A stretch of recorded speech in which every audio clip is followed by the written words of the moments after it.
లత గారు, తనకే బోల్డ్ అనే ఆస్తులు ఉన్నాయి, దువ్వాడ శ్రీనివాస్తో డబ్బుల కోసం నేను రిలేషన్లోకి వెళ్ళలేదు అంటూ క్లారిటీ ఇచ్చేటువంటి ప్రయత్నం చేస్తున్నారు దివ్యల మాధురి గారు.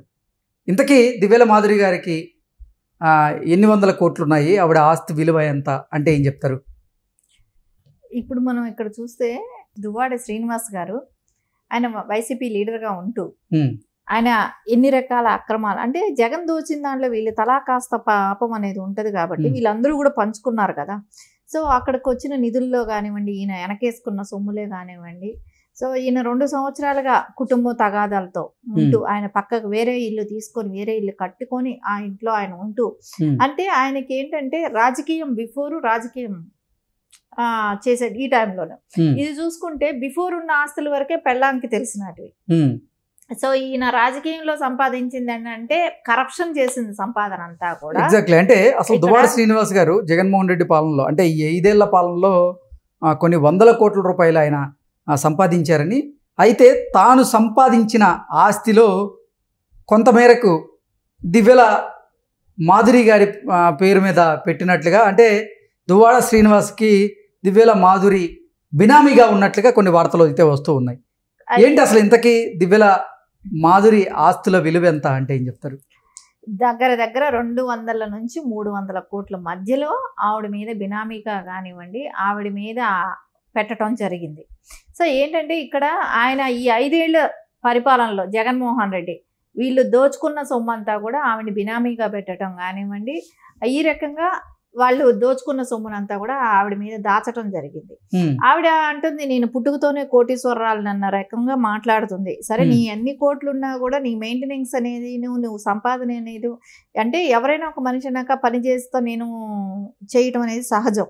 సరే నేను డాన్సర్ వృత్తి నాది, నేను డాన్సర్ని అని అంటున్నావు. సరే డాన్సర్ అని చెప్పుతూ తర్వాత ఎంత డబ్బులు వస్తాయి, డాన్సింగ్ నేర్పితే ఎంత డబ్బులు వస్తాయి.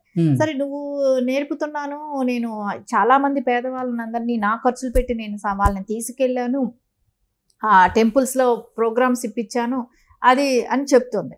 సరే అలా చెప్పినప్పుడు నువ్వు నీకు ఆదాయమే లేదు, దానిలో ఆదాయం లేనప్పుడు నీకు ఇంత ఆస్తి నీకు ఎలా వచ్చింది? అంతే కదా. ఆదాయం ఉండి నువ్వు ఏదో బిజినెస్ చేస్తాను ఇంకోటో చెప్పినప్పుడు అయితే నీకు ఇన్కమ్ అనేది ఉందని అనుకో. నేను ఆర్థికంగా ఉన్నత కుటుంబానికి చెందిన అమ్మాయిని అంటూ కూడా ఆవిడ చెప్పుకుంటూ వస్తూ ఉన్నారు. ఆర్థికంగా ఉన్నత కుటుంబానికి చెందిన వాళ్ళైనా కూడా ఎంత ఇది ఉన్నా కూడా నీకు మెయింటెనెన్స్ అనేది ఉంటుంది కదా. సో వాటి ఖర్చులు అనేది ఉంటాయి కదా. నేను ఇన్ని కోట్లు పెట్టుకున్నాను, అన్ని కోట్లు పెట్టుకున్నాను అంటే నేను ఇది అమ్మాను ఇది కొన్నాను అనేదైనా చెప్పాలి ఎక్కడో ఒక చోట. సో ఇక్కడ నేను 1.5 కోట్లు నేను పెట్టి ఇంటికి నేను 3 కోట్లు పెట్టాను అంటుంది. ఒకసారి 1.5 కోట్లు అంటే ఇంకోసారి 3 కోట్లు అంటుంది. సరే ఆ 3 కోట్లు పెట్టి కొన్న దానిలో నువ్వేం చేసి సంపాదించావు?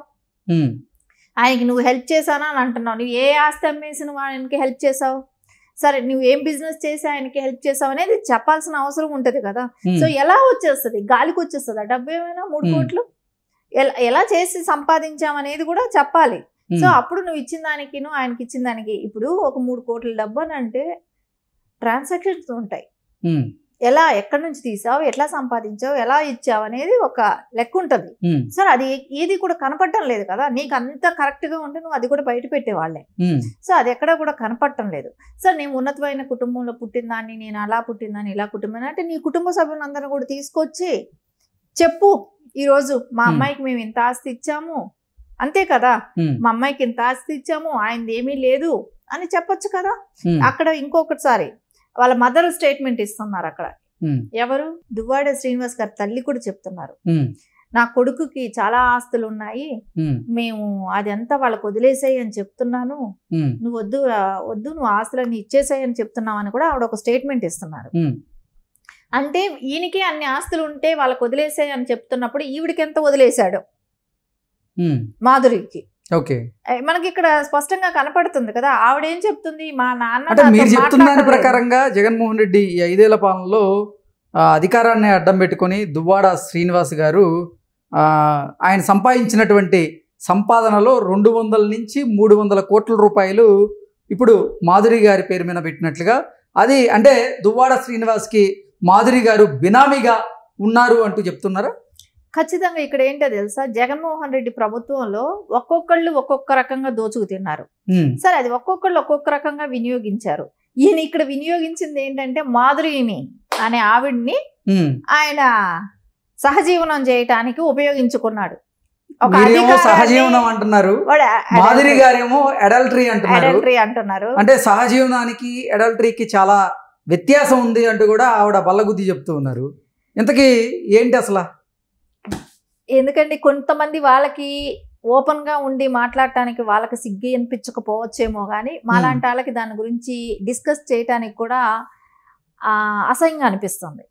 ఎందుకంటే ఆవిడ ఇప్పుడు చనిపోయిన భర్త ఉన్నాడు, వదిలేసింది, ఆ పిల్లలకి తండ్రి ఎవరని చూపిస్తుంది. సో ఇంకొకటి, ఆయనకి భార్య ఉంది, ఆయనకి 2 ఆడపిల్లలు ఉన్నారు. సో వాళ్ళ పరిస్థితి ఏంటి? ఇంకొకటి, కారు తీసుకెళ్లి ఆమె డిప్రెషన్ లో ఉండి వెళ్ళి గుద్దాను అని అంటుంది. అక్కడ డిప్రెషన్ లో ఉండి గుద్దానని చెప్పట్లేదు, అసలు ఆత్మహత్య చేసుకునే వాళ్ళని అనుకున్నాను, ఆత్మహత్య చేసుకునేందుకే నేను కారును గుద్దాను, లేదని చెప్తున్నారు. ఆవిడ ఆత్మహత్య అని చెప్తుంది. దువ్వాడ శ్రీనివాస్ గారు ఏమంటే డిప్రెషన్ లో ఉంది అని అంటున్నాడు. సో ఆయన ఇచ్చిన ఇంటర్వ్యూలో ఆవిడ డిప్రెషన్ లో ఉండి ఎల్లి గుద్దింది అని అంటున్నాడు. సరే, నువ్వు ఇప్పుడు ఇక్కడ ఆయన ఫ్యామిలీ బాధపడుతుంది, ఆవిడ ఫ్యామిలీ బాధపడుతుంది, ఆవిడ తల్లి సిస్టర్స్ వాళ్ళెవరు కూడా యాక్సెప్ట్ చేయట్లేదు దీన్ని, తల్లిదండ్రులు కూడా. సో నెక్స్ట్ ఆవిడ ఎవరినైతే గుద్దటానికి వెళ్ళిందో వాళ్ళ ఫ్యామిలీలు కూడా ఇక్కడ ప్రాబ్లమ్సే కదా. ఒకవేళ వాళ్ళు చనిపోయి ఉంటే కుటుంబ కథా చిత్రం అనేది రోజుకో మలుపు తిరుగుతూ ఉంది. వాణి గారేమో దువ్వాడ శ్రీనివాస్ గారి మీద అలాగే మాధురి గారి మీద కొన్ని ఆరోపణలు చేస్తున్నారు, మాధురి గారేమో వాణి గారి మీద కొన్ని ఆరోపణలు చేస్తున్నారు, ఇటు దువ్వాడ శ్రీనివాస్ గారేమో వాణి గారి మీద కొన్ని ఆరోపణలు చేస్తున్నారు. అలాగే దువ్వాడ శ్రీనివాస్ కూతురులేమో ఇటు తండ్రి మీద అలాగే తండ్రిని ట్రాప్ చేశారు అంటూ మాధురి గారి మీద కొన్ని ఆరోపణలు చేస్తూ ఉన్నారు. ఏంటి అసలు ఏం జరుగుతుంది ఈ కుటుంబ కథా చిత్రంలో? ఈ కుటుంబ కథా చిత్రానికి స్క్రీన్ ప్లే డైరెక్షన్ అంతా కూడా జగన్మోహన్ రెడ్డి అనిపిస్తుంది. ఎందుకంటే అప్పుడు ఆయనకి 2 years బ్యాకే తెలుసు దీన్ని సెటిల్ చేయాలనే ఆలోచనలో కూడా ఉన్నట్టే అనిపించినట్టుంది. ఎందుకంటే ఆయనకి సీట్ ఇస్తే నేను కాంపిటీషన్ పోటీగా నేను వేస్తానని చెప్పి ఆయన భార్య గతంలోనే చెప్పింది కూడా. సో అప్పుడు ఆయన కూర్చోపెట్టి మాట్లాడిచ్చాడా ఏం జరిగిందో కూడా తెలియట్లేదు. సరే, ఈ రోజు ఇలాంటి రోడ్డును బడి కుటుంబాలు అన్ని అస్తవ్యస్తంగా ఉన్నాయి ఆ కుటుంబాలంతా. సో ఒక విధంగా నువ్వు డెసిషన్ తీసుకోవచ్చు కదా, దీనిలో న్యాయం ఏముంది అన్యాయం ఏముంది అనేది కూడా నీ పార్టీ సభ్యుల్ని కూడా నువ్వు కూర్చోపెట్టి అన్యాయం ఉన్న వాళ్ళని ఎలివేయటము ఏదో ఒకటి జరగాలి. ఇక్కడ తప్పు చేసిన వాళ్ళని శిక్షించాలి, నీ పార్టీలోనే నువ్వు శిక్షించలేకపోతున్నావు. సో ఇదంతా డైరెక్షన్ దీనికి చూస్తే జగన్మోహన్ రెడ్డి అనిపిస్తున్నాడు కదా. సరే, ఇట్లాంటి వాళ్ళని ప్రోత్సహించకూడదు. దువ్వాడ శ్రీనివాస్ గారి కూతుర్లు కూడా జగన్మోహన్ రెడ్డి గారికి ఒక డిమాండ్ అయితే చేస్తూ ఉన్నారు. దువ్వాడ శ్రీనివాస్ గారి మీద మీరు ఎట్టి పరిస్థితుల్లో చర్యలు తీసుకోవాలి, ఆయన్ని పార్టీ నుంచి సస్పెండ్ చేయాలి, అలాగే వైసీపీ ఆయనకి ఇచ్చినటువంటి ఎమ్మెల్సీ పదవిని కూడా రద్దు చేయాలి అంటూ కూడా వీరు డిమాండ్ చేస్తున్నటువంటి నేపథ్యంలో జగన్మోహన్ రెడ్డి మాత్రం ఇప్పటివరకు అసలు దువ్వాడ శ్రీనివాస్ గారి మీద చర్యలు తీసుకున్నటువంటి దాఖలాలు అయితే కనపడటం లేదు. ఇక్కడ ఇంకో విషయం కూడా చూడాలి. ఇప్పుడు కూతుర్లు తండ్రి ఇంటికి వెళ్ళారు, తండ్రి ఇల్లు కాదు, కూతురు పెళ్లి కాకనంత వరకు కూతురికి తండ్రిల్లే ఇల్లు. సో తండ్రి ఇంటికి వెళ్ళినప్పుడు అక్కడ వాళ్ళని కొట్టడానికి రాడ్లు తీసుకోవటం అన్ని మనం విజువల్స్ చూసాం. సో అది ఎంతవరకు కరెక్ట్? సో వాళ్ళు మాట్లాడటానికే వచ్చారు, నువ్వు మాట్లాడు, లోపలికి తీసుకెళ్ళు, కూర్చోపెట్టు, మాట్లాడు, నీ డెసిషన్ ఏంటో చెప్పు. సో అంతేగాని వాళ్ళని చంపుతాను నరుగుతాను అని చెప్పి కర్రలు తీసుకొని కొట్టడం అనేది కరెక్ట్ కాదు. యాక్చువల్లీ ఆయన మీద కేసు ఫైల్ చేయాలి. సో హత్యా ప్రయత్నం చేసినట్టే కదా, అక్కడ చంపాలనే ఉద్దేశం ఉన్నట్టే కదా. వాళ్ళ అంటే అక్కడ ఎవరూ లేరు, పట్టుకోలేదంటే వాళ్ళని కొట్టేవాడే కదా. సో అట్లాంటప్పుడు ఆయన మీద కేసు పెట్టాలి. ఇంకోటి, మాధురిని ఆవిడ మీద ఎవరినైతే కారు తీసుకెళ్లి గుద్దింది ఆవిడ చచ్చిపోవడమే ఒక తప్పు. ఆల్రెడీ పలాస పోలీసులు ఆవిడ మీద కేసు నమోదు చేశారు. దానికి సంబంధించి ఆవిడ చచ్చిపోవడం ఒక తప్పు, ఒక నార్మల్ గానే కేసు వేస్తారు. ఇంకొకటి, ఇంకొక ఫ్యామిలీ మీద కూడా ఇది ఎఫెక్ట్ చూపిస్తుంది, ఇంకొకరిని కూడా చంపాలనే ప్రయత్నమే ఇది.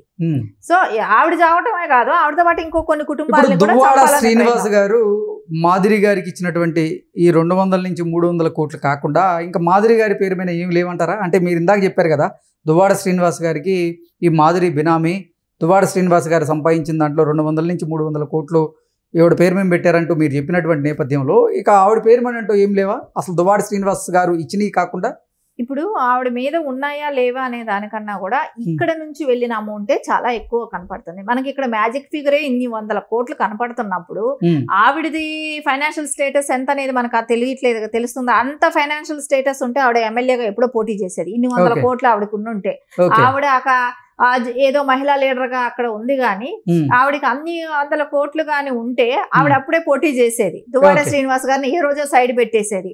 ఆవిడ రాజకీయం కోసం వచ్చింది. ఇంకొకటి ఆయన దగ్గర డబ్బులు, ఆయన దగ్గర బినామీగా ఆవిడని పెట్టడమే కానివ్వండి, ఇవన్నీ చేస్తుంటేనో ఆవిడ సంపాదించుకోవటమే కానివ్వండి, ఇవన్నీ జరిగినట్టే కనపడుతుంది. ఓకే అండి, thank you so much. Thank you.